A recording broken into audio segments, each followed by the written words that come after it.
오늘은 조금 전에 읽어드린 이사야서 6장 6절에서 13절 말씀을 가지고 우리 다 같이 한번 제목을 읽겠습니다. 시작. 하나님, 제가 나가겠습니다. 다시 한번 우리가 이사야처럼 가는 그런 뜨거운 마음으로 한 번 더 외치겠습니다. 시작. 하나님, 제가 가겠습니다. 이사야서 6장에 기록된 사건은 우시야 왕이 죽던 해에 있었던 일입니다. 때는 주전 747년경 우시야는 16세에 즉위하여 52년간 남왕국 유다를 다스린 왕이었습니다. 그는 대내적으로 국위를 선양했고 또 하나님을 위한 일에도 열심이었습니다마는 역대하 26장에 보면 제사장의 임무를 대행하려다가 하나님의 저주를 받아 한센병에 걸렸습니다. 요즘으로 말하면 나병, 문둥병입니다.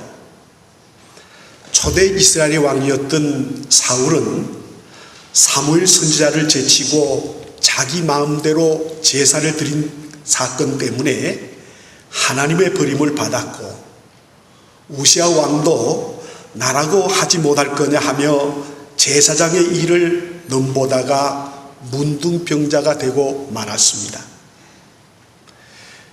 이사야 6장은 우리에게 여러 가지 교훈을 주고 있습니다만, 그러나 오늘은 8절의 말씀을 중심으로 해서 귀한 교훈을 찾으려고 합니다. 8절에 보면 내가 또 주의 목소리를 들으니 주께서 이르시되 내가 누구를 보내며 누가 우리를 위하여 갈까 하시니 그때 내게 이르되 내가 여기 있나이다 나를 보내소서 하였더니 라고 했습니다. 우리 기독교는 보내는 종교이며 보냄을 받은 종교입니다. 우리 예수님 자신이 하나님의 보내심을 받아 이 땅에 오셨습니다. 그리고 예수님은 12제자를 훈련하여 각처로 보내셨고 70명을 훈련하여 전도하러 내보내셨습니다. 오늘 본문은 하나님께서 누구를 보내면 되겠냐며 보낼 자를 찾고 계시다는 것입니다. 그래서 8절의 말씀을 오늘 세 가지로 나누어 생각하면서 오늘 하나님이 우리에게 주시는 교훈을 살펴보려고 합니다.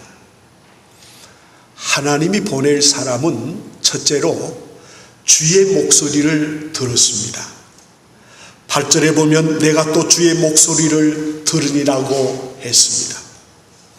여기서 1인칭으로 대칭되는 나는 이사야를 의미합니다.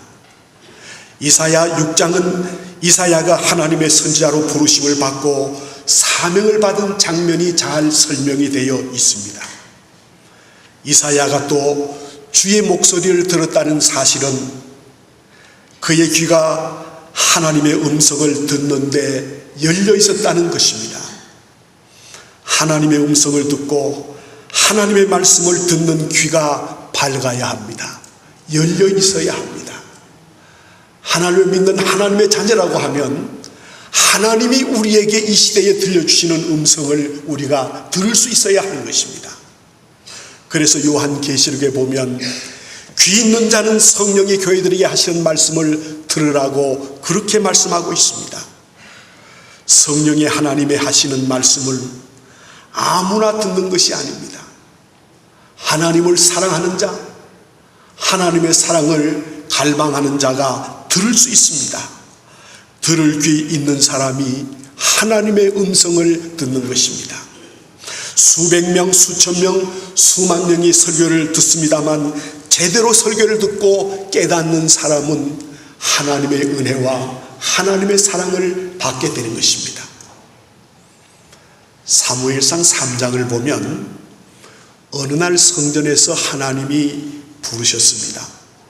사무엘은 그의 어머니 한나가 젖을 떼기도 전에 하나님께 바치기 위해 엘리 제사장에게 맡겨져 성전에서 자라고 있었습니다. 때는 저녁 잠들기 전 시간이었습니다.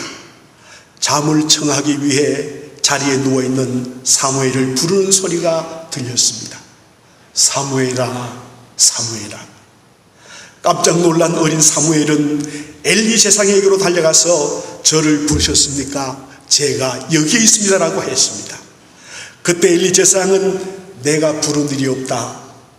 어서 가서 자도록 하라고 그를 돌려보냈습니다.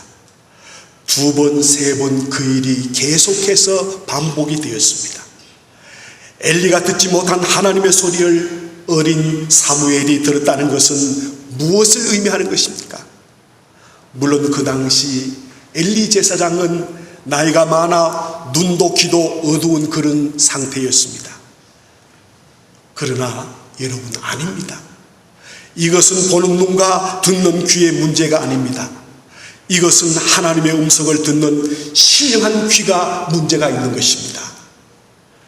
사랑하는 여러분, 우리는 믿음의 생활을 하면서 하나님의 말씀을 통해서, 예배를 통해서, 기도를 통해서 우리에게 들려주시는 음성을 들으시길 바랍니다. 우리가 살아가는 이 시대는 하나님의 음성을 듣고 준비해야 할 시대인 것입니다. 요즘 막힌 사람들이 많다고 합니다.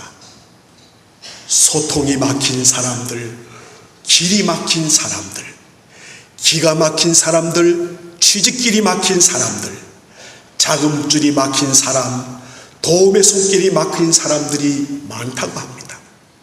그러나 성도 여러분, 이보다 더 심각한 것은 영혼의 귀가 막힌 것입니다. 하나님의 음성을 듣지 못하는 거예요.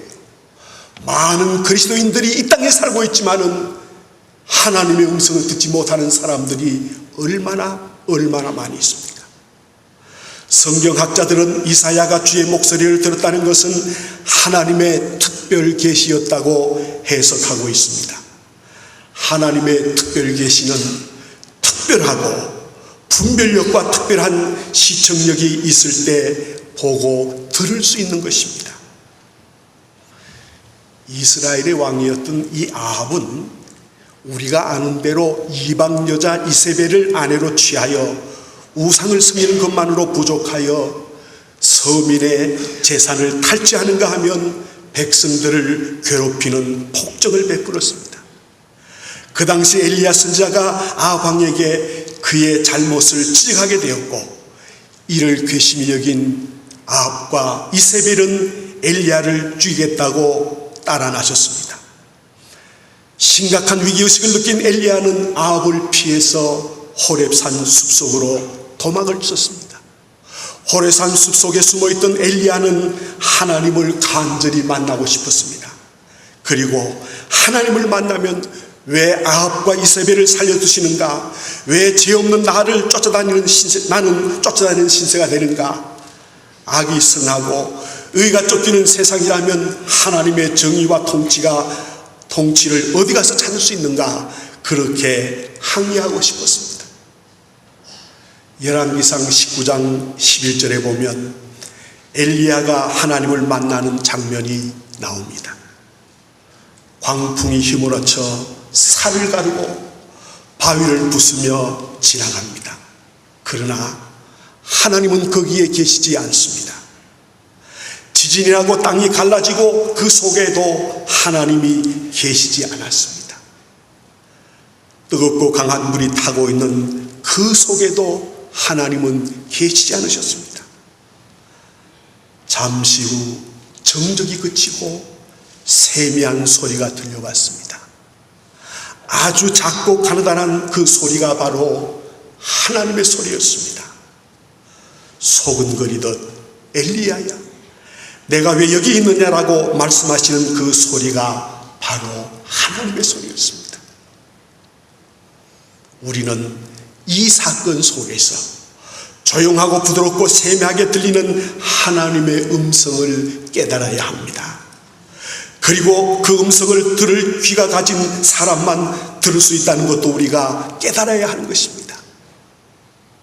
성도 여러분, 믿음의 생활을 하면서 하나님의 세미한 음성을 듣기를 원하십니까? 기도하시기 바랍니다. 하나님을 사랑하고 하나님과 가까이 하시기를 바랍니다. 그러면 하나님께서 이 시대를 살아가는 지혜의 세밀한 소리를 우리에게 들려주실 것입니다. 두 번째, 오늘 본문 8절의 말씀은 내가 누구를 보내며 누가 우리를 위하여 갈고, 여기에서 내가는 단수이고 우리는 복수입니다. 하나님이 이사야를 향하여 내가 누구를 보내며 누가 우리를 위하여 갈 거라고 물으신 그 질문 속에서 하나님 자신을 단수로 복수로 지칭했다는 것을 우리가 주목해야 합니다.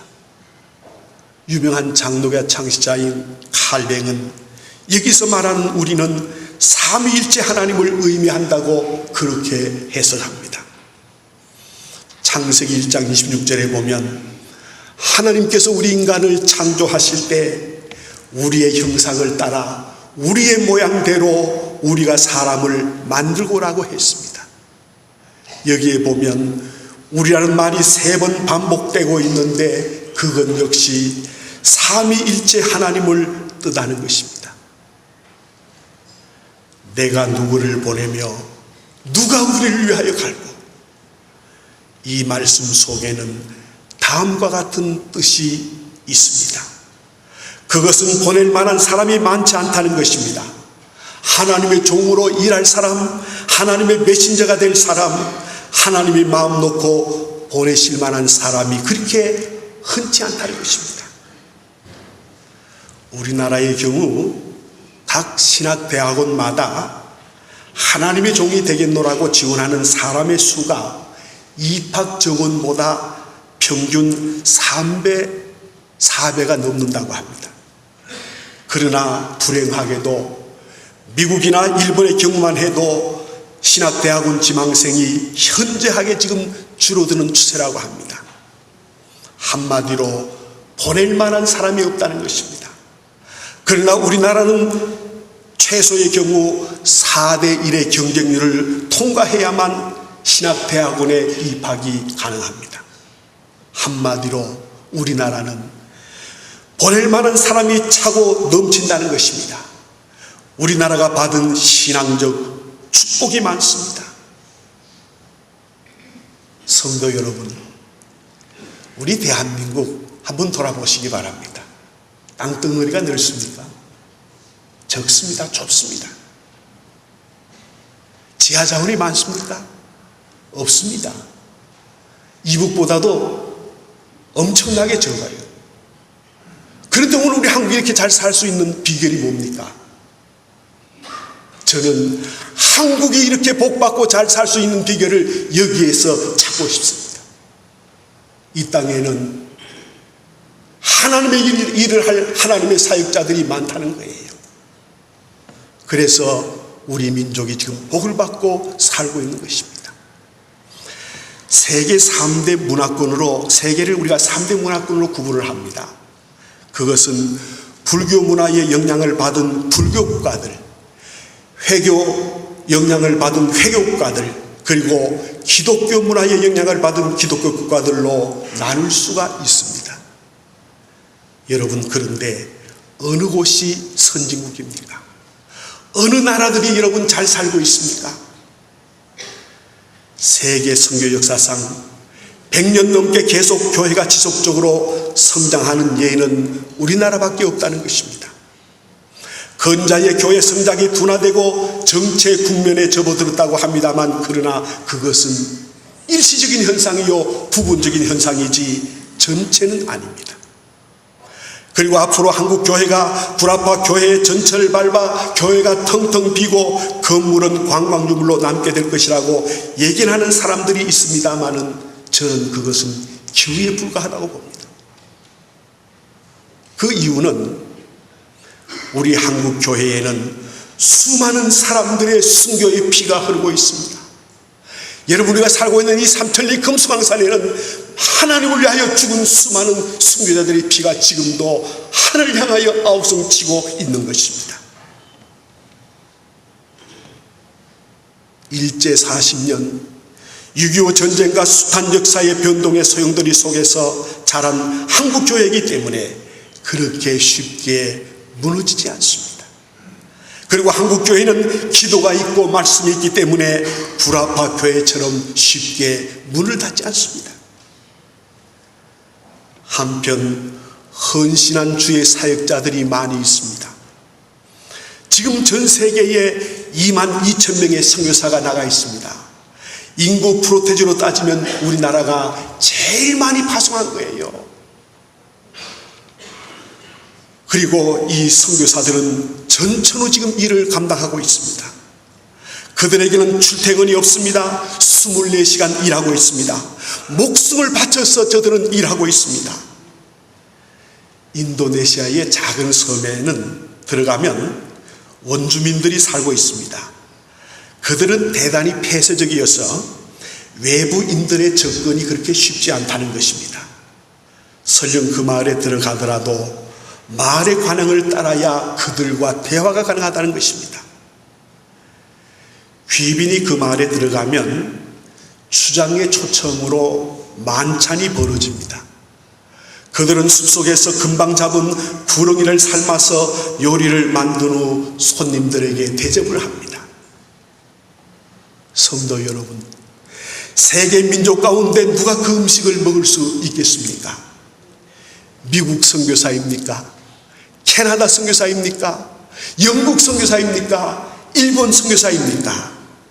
어느 나라에서 파송된 선교사가 그 뱀을 먹을 수 있습니까? 그러나 감사하게도 우리나라에서 파송한 한국 선교사들은 안 줘서 못 먹고 없어서 못 먹습니다. 전천후 식성입니다. 우리 민족은. 그래서 우리 민족이 먹는 게 얼마나 많아요. 뿌리도 먹고 잎도 먹고 줄기도 먹고 우리 민족은 못 먹는 게 없어요. 심지어 우리 선교사들이 아프리카 밀림 속에서 자란 원숭이도 먹는답니다. 원숭이 골이 그렇게 맛있대요. 그래서 세계 곳곳에서 우리 한국을 향해서 많은 선교사들을 보내달라고 지금 요청이 세대오고 있는 것입니다. 이렇게 우리에게는 갈 사람과 보낼 선교사들이 지금 준비되어 있습니다. 이것이 바로 큰 축복이에요. 이것 때문에 하나님께서 우리 대한민국을 축복해 주시고 이만큼 우리가 풍성하게 넉넉하게 살아가고 있는 것 아닙니까? 여러분, 이 일에 하나님 앞에 감사하시기를 바랍니다. 감사하세요. 세 번째, 오늘 8절의 교훈을 통해서 내가 여기 있나이다 나를 보내소서. 이사야는 망설이지 않고 응답하였습니다. 내가 여기 있사오니 나를 보내어 주옵소서. 하나님, 제가 가겠습니다. 결코 하나님께서 이사야에게 강요한 것이 아닙니다. 지정한 것도 아니었습니다. 그러나 이사야는 제가 가겠습니다라고 자원을 했습니다. 이것은 그가 긍정적이고 적극적인 사고의 사람이었기 때문에 그렇게 고백할 수 있었습니다. 서울 용락교회 안에 박간준 장로님의 순교 기념비가 세워져 있습니다. 일본이 한국교회의 신사참배를 강요하고 있던 어느 날 이 박 장로님이 새벽 기도에 나가 기도하던 중에 하나님의 음성이 들려왔습니다. 나를 위하여 피 흘릴 자가 누구냐? 나를 향하여 피 흘릴 자가 누구냐? 그때 이 장로님은 하나님 아버지, 제가 그 일을 감당하겠습니다. 그러자 두루마리 책이 펴지면서 많은 사람의 이름이 보이는데 박관중 장로님의 이름이 맨 앞에 적혀 있었습니다. 그는 곧바로 서울로 올라가서 신사참배 반대 경문을 만들어 뿌리고 총독을 만나 항의하다가 투옥되어서 마지막은 순교하고 말았습니다. 성도 여러분, 우리는 오늘 삶의 현장으로 보냄받은 사람들입니다. 거기서 보내신 하나님의 뜻을 우리가 전해야 하는 것입니다. 우리는 세상에 나가서 하나님의 말씀을 전해야 합니다. 어떻게 전해야 합니까? 어떤 내용입니까? 예수님은 나의 구주이십니다. 예수님은 나 때문에 십자가에 죽으셨습니다. 예수님은 나를 구원하여 주셨습니다. 예수 믿어야 구원받습니다라고 우리는 증거해야 하는 것입니다. 목이 쉬도록 이 일은 우리가 증거해야 하는 것입니다. 내 목숨이 없어질지라도 우리는 이 일을 증거하는 사명이 있는 것입니다. 주여, 내가 여기 있습니다. 나를 보내어 주옵소서. 제가 가겠습니다. 이 고백이 이사야의 고백이 아니라 오늘 21세기를 살아가는 저와 여러분들의 고백이 되시기를 바랍니다. 이 고백이 많은 나라가 축복받은 나라예요. 이 고백을 많이 하는 사람들이 많은 나라가 하나님이 관심을 갖고 보는 나라가 될 수 있습니다. 앞으로 저는 그렇게 바라봅니다. 21세기, 22세기는 대한민국의 날이라고, 대한민국이 세계를 주도해갈 것입니다. 왜냐하면 우리에게는 이런 영적인 풍부한 자원들이 있기 때문에 하나님은 우리 대한민국을 축복해 주실 거예요. 이 일에 저와 여러분 이사야처럼 고백하시길 바랍니다. 저를 따라하세요. 하나님, 제가 가겠습니다. 하나님 성가대가 있어요. 다 같이 하십니다. 시작. 하나님, 제가 가겠습니다. 저 2층도 하나님, 제가 가겠습니다. 아직도 안 하는 분 있어요. 다시 한번. 하나님, 제가 가겠습니다. 이 고백이 2부 예배 참석의 성도들의 뜨거운 하나님을 향한 고백이 되시기를 주님의 이름으로 축복합니다.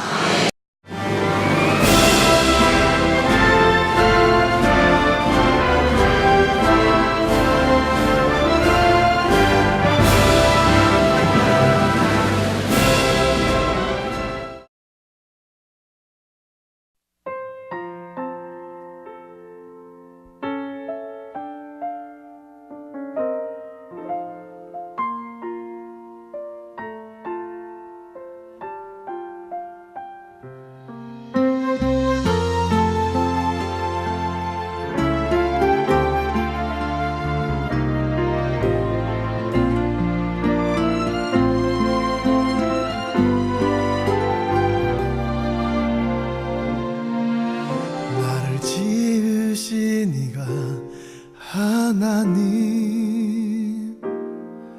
나를 부르시니가 하나님, 나를 보내시니도 하나님, 나의 나 된 것은 다 하나님 은혜라. 나의 달려갈 길 다 가도록, 나의 마지막 곳 가도록, 나로 그 십자가 품게 하시니, 나의 나 된 것은 다 하나님 은혜라. 한량없는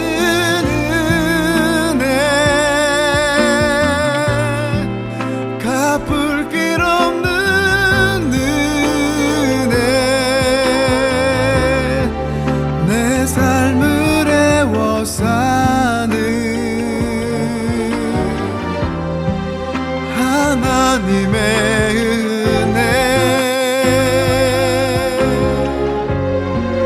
나 주저함 없이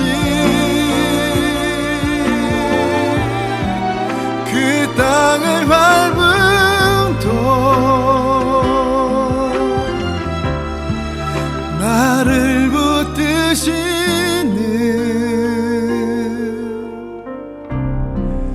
하나님의